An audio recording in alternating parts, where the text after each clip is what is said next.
O telemóvel vibrava na mesa de centro de madeira de demolição. Um zumbido grave e insistente que parecia querer perfurar a paz do meu novo apartamento. 6 meses. Fazia exatamente 6 meses que eu tinha saído de casa, e agora o inferno que eu deixara para trás tentava sugar-me de volta com a fúria de um enxame de vespas africanas. No ecrã, os nomes piscavam numa dança macabra e desesperada. Primeiro, mãe. Depois, pai. E como o clímax de uma ópera bufa, Tiago. Era quase cômico. Quase. Eu estava deitado no sofá. Um modelo cinzento e minimalista que eu mesmo escolhera. Paguei e montei, com os braços cruzados, atrás da cabeça, a observar o aparelho, a tremer como se estivesse possuído. Parecia que ia explodir se eu o ignorasse por tempo suficiente. Há meio ano, pensei que a minha partida seria definitiva. Não houve gritos, não houve portas a bater. Apenas um silêncio pesado. Juntei uma mala com algumas roupas, o meu portátil e deslizei para fora da casa dos meus pais na muca como um fantasma. Com a calma de quem executa um plano longamente ponderado. Não os amaldiçoei, não deixei um bilhete dramático. Simplesmente fui-me embora, decidindo que aquele era, finalmente, o fim. Mas ali estavam eles, a detonar o meu telemóvel como se eu lhes devesse a minha alma. Recostei-me soltando o ar lentamente, sentindo um prazer sombrio e quase perverso a borbulhar no meu peito. Aquele caos era a prova de que, finalmente, eu os tinha abalado.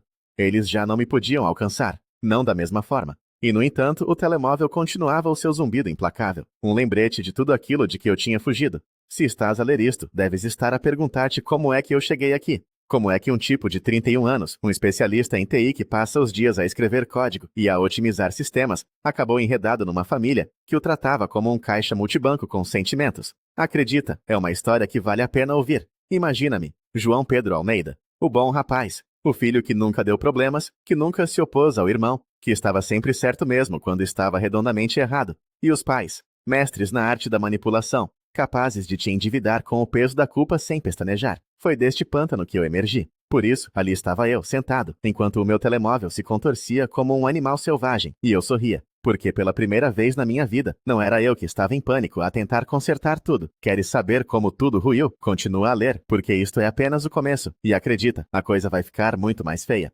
Vamos recuar no tempo para que possas compreender o quadro completo desta loucura que foi a minha infância e juventude. Chamo-me João Pedro Almeida, tenho 31 anos e, durante a maior parte da minha vida, fui o filho que nunca deu aos pais um único motivo de queixa. Não me rebelei, não me meti em sarilhos. Mantive a cabeça baixa e fiz o que era esperado de mim. O meu irmão mais velho, o Tiago, que tem agora 35 anos e continua a ser um desastre ambulante, era o menino de ouro.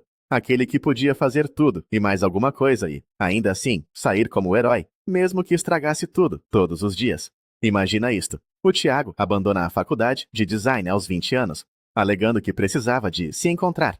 A minha mãe, Lídia, e o meu pai, Marcos, acenavam com a cabeça, como se ele estivesse a embarcar numa nobre demanda espiritual. Foi despedido de 3 empregos consecutivos, de uma loja de artigos de surf, de um armazém, até de uma confortável cadeira de escritório, porque, segundo ele, a sua criatividade não era valorizada. E eles apenas encolhiam os ombros. Os tempos estão difíceis para os artistas, diziam. Depois, aos 33 anos, ele voltou para casa, sem emprego, sem plano, sem um tostão. Apenas se instalou no sofá da sala, como se tivesse conquistado esse direito por mérito próprio. E eles acharam normal. Tratavam-no com paninhos quentes, como se fosse um cachorrinho perdido que precisava de cuidados. Eu comecei a trabalhar aos 16 anos como menor aprendiz numa empresa de contabilidade. Fritava o cérebro em planilhas depois da escola, poupando cada centavo. Paguei a minha própria faculdade de engenharia de software com uma bolsa de estudos e trabalhando em turnos noturnos como suporte técnico. Formei-me com distinção. Encontrei um bom emprego logo de seguida. Fizeram-me uma festa por isso. Nem um simples parabéns, João Pedro. A resposta era sempre um vago. Fizeste o que tinhas a fazer. Eu era o responsável, o fiável. Aquele que não precisava de ser mimado. O amor na nossa casa nunca foi algo quente ou incondicional. Vinha sempre com cláusulas, com cordas grossas que eles puxavam sempre que lhes convinha. A minha mãe, Lídia, era a rainha do drama. Suspirava com um sofrimento teatral sempre que eu chegava para uma visita. Oh, meu filho, as coisas têm estado tão complicadas ultimamente. A sua voz tremia, como se estivesse a ensaiar para um papel numa novela das 9. E o meu pai, Marcos, lançava as suas pequenas bombas de culpa. O Tiago está a esforçar-se, João. Ele só precisa de um pouco mais de tempo para se reerguer, como se eu devesse concordar e acenar. Eu via o que eles estavam a fazer, a semear a culpa. E eu deixava, porque o que mais se pode fazer quando se trata da tua família? Eu nunca lhes pedi um único real. Construí a minha vida do zero. Mas adivinha quem pedia? Vez após vez. O Tiago, que voltava sempre para casa de bolsos vazios. E adivinha de quem se esperava que resolvesse tudo quando as contas deles começavam a acumular-se? De mim. Sempre de mim. Porque eu estava bem de vida. Porque eu não era uma confusão como ele. Não era um abuso explícito. Não era algo que eu pudesse apontar e dizer, isto está errado. Era uma erosão lenta e calculada. Uma teia de expectativas de que eu os carregaria a todos as costas. O Tiago podia falhar 1 milhão de vezes, bater com o carro, gastar o dinheiro da renda em equipamento para sua banda, o que fosse. E eles socorriam-no, afagavam-lhe a cabeça e diziam que ele iria dar a volta por cima. Eu chegava com o meu salário, com um plano de carreira, e eles mal levantavam os olhos do café, como se o meu trabalho fosse fazer o mundo deles girar. Eu cerrava os dentes e dizia a mim mesmo que aguentava, que era forte, mas essa força tinha um custo elevado, e eles não queriam saber do preço que eu pagava. A minha mãe repetia a ladainha de que a família tem de se manter unida. O meu pai concordava, como um sábio ancião. E o Tiago? O Tiago apenas se sentava no sofá, com um sorriso presunçoso, sabendo que nunca teria de mexer uma palha. E assim foi a minha vida, ano após ano. O bom rapaz a sustentar o menino de ouro, e os pais que escolheram o seu favorito, sem sequer tentarem disfarçar. Por isso, quando digo que saí de casa há 6 meses, talvez entendas que não foi um ataque de fúria repentino. Foi a conclusão lógica. Eu finalmente vi o jogo pelo que ele era e recusei-me a continuar a jogar. Continua a ler, porque é aqui que a história se torna interessante. É aqui que as manipulações se transformam em súplicas desesperadas, e eu deixo de ser a rede de segurança deles para sempre.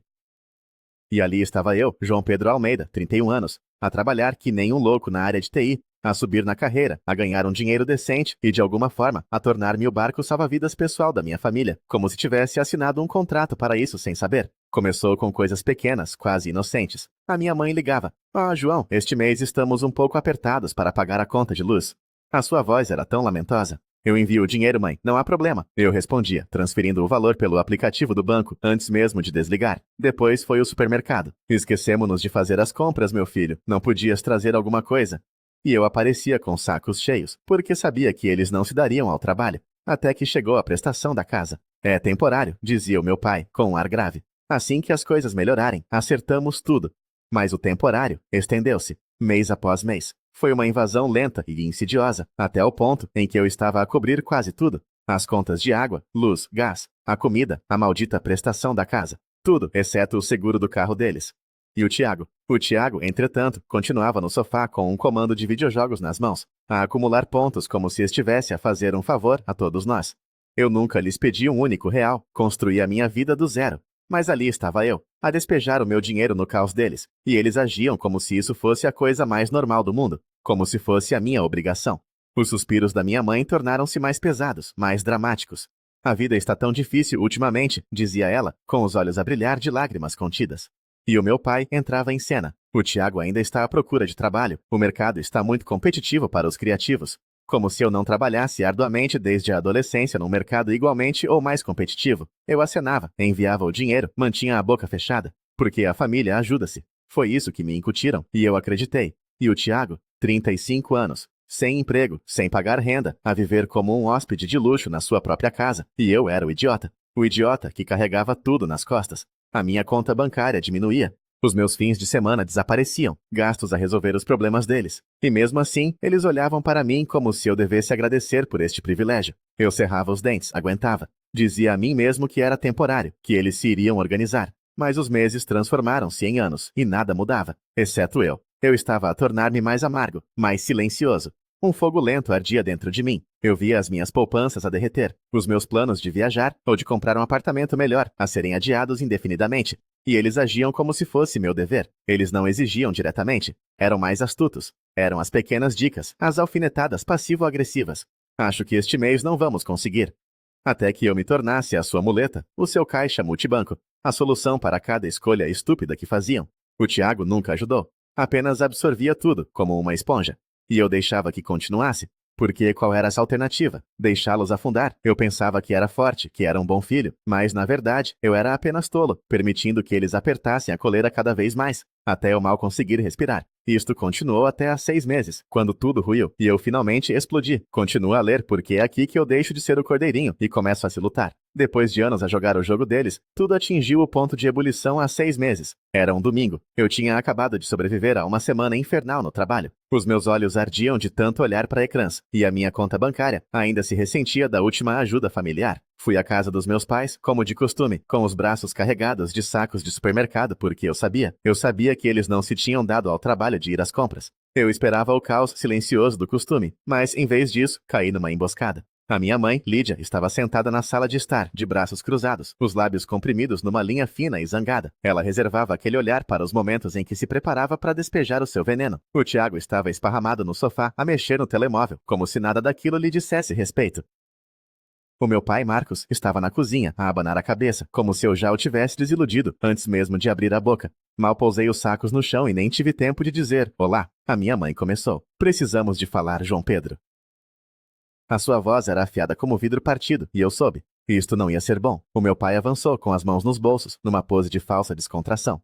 Estivemos aqui a conversar, e decidimos que está na hora de contribuires mais. Tu ganhas bem, e não é justo que nós estejamos aqui a lutar, enquanto tu vives a tua vida sozinho e gastas o teu dinheiro como queres. Eu pisquei os olhos, o meu cérebro a tentar processar a audácia. Eu já contribuo, disse eu, esforçando-me para manter a voz calma. A minha mãe bufou. Pagar umas continhas aqui e ali. Isso não é nada comparado com o que nós precisamos. Como se eu fosse uma criança egoísta, a esconder o dinheiro do lanche. Cerrei os punhos, as unhas a cravarem-se nas palmas das mãos, mas tentei manter a compostura. Eu cubro a prestação da casa há 2 anos. Isso não é nada.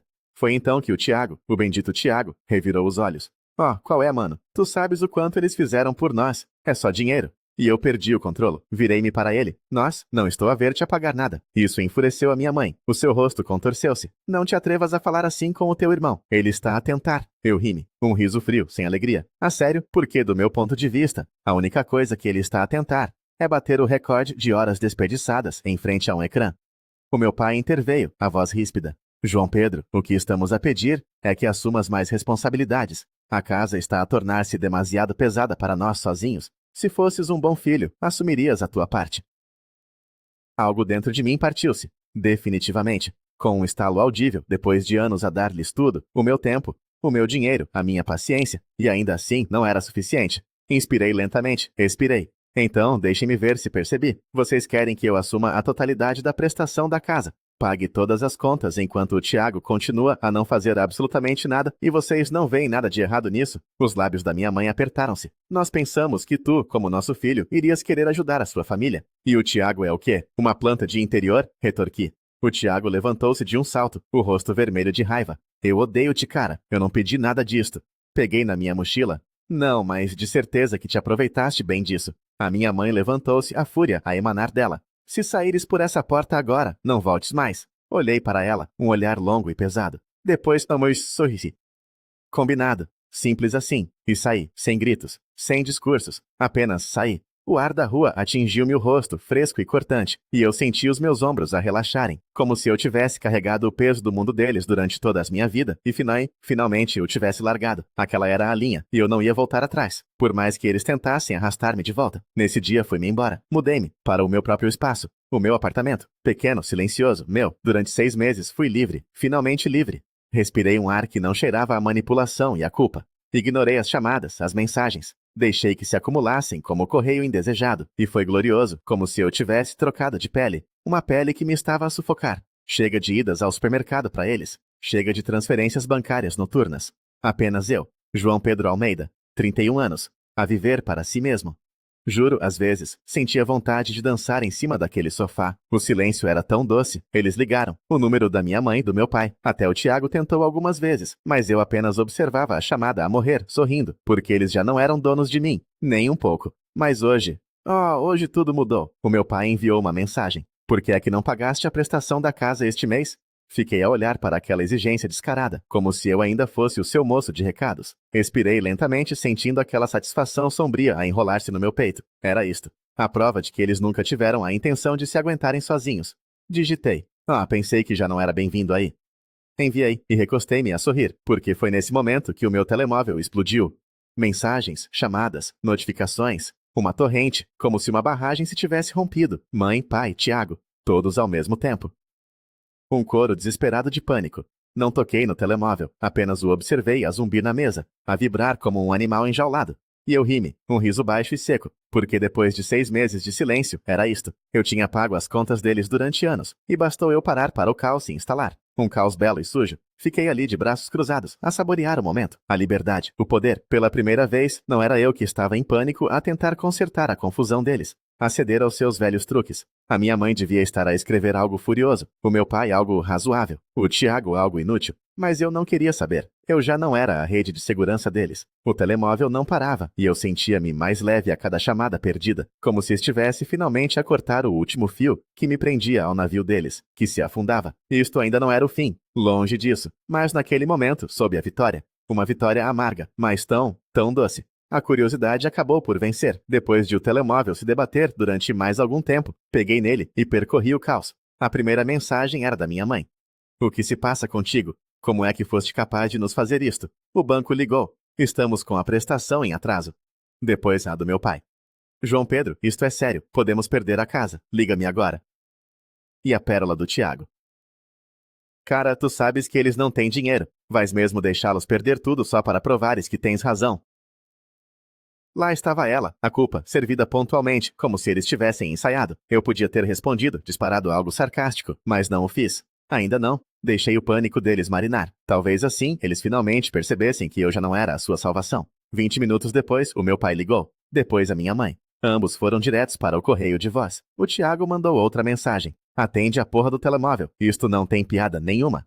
Mas tinha imensa piada. Porque eu tinha despejado dinheiro naquela casa durante anos, sem uma única queixa, e bastou eu parar para tudo ruir. Então, que raio tinham eles andado a fazer com o dinheiro? Decidi investigar mais a fundo, em vez de discutir. Liguei para o banco, usando a minha melhor voz de filho preocupado. Boa tarde. Eu costumava tratar dos pagamentos da hipoteca dos meus pais, Marcos e Lídia Almeida. Deixei de o fazer recentemente e só queria verificar o estado da conta. Depois de algumas perguntas de segurança e de uma espera interminável, a operadora voltou à linha. Senhor, a conta tem um atraso de quase 8 meses. 8 meses. Passei a mão pelo cabelo, contendo um assobio de espanto. 8 meses. Enquanto eu ainda enviava o dinheiro, e eles não pagavam.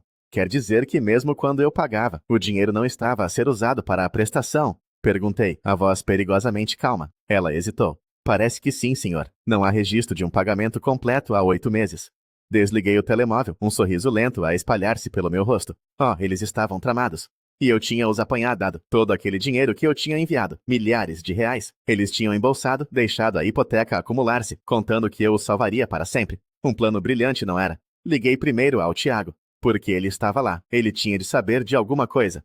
O telemóvel mal tocou, e ele atendeu. João Pedro, finalmente, tens de resolver isto. Ei, interrompi. Pergunta rápida. Para onde foi todo o dinheiro que eu andei a enviar? O banco diz que não há um pagamento completo há 8 meses. Silêncio. Um silêncio longo e pesado. Depois ele gaguejou. Eu não sei do que estás a falar. Bufei. Qual é, Tiago? Tu vives lá. Não reparaste que a mãe e o pai de repente ficaram mais desafogados, enquanto eu me matava a trabalhar? Ele hesitou novamente, depois resmungou. Tu não percebes, pois não? São os nossos pais. Eles precisavam de ajuda. Rime um som seco. Oh, eu percebo perfeitamente. Percebi todos os meses, durante anos. Vocês mentiram-me, embolsaram o meu dinheiro, e agora estão em pânico porque a fonte secou. És um animal, sabias? Rosnou ele. Não, respondi. Estou a deixar-vos enfrentar as consequências da vossa própria estupidez. Há uma grande diferença. Antes que ele pudesse responder, a minha mãe ligou. Vi o nome dela a piscar no ecrã. Atendi. Como te atreves, João Pedro? Gritou ela sem preâmbulos. Sabes que precisamos de ajuda. O banco está a ameaçar-nos.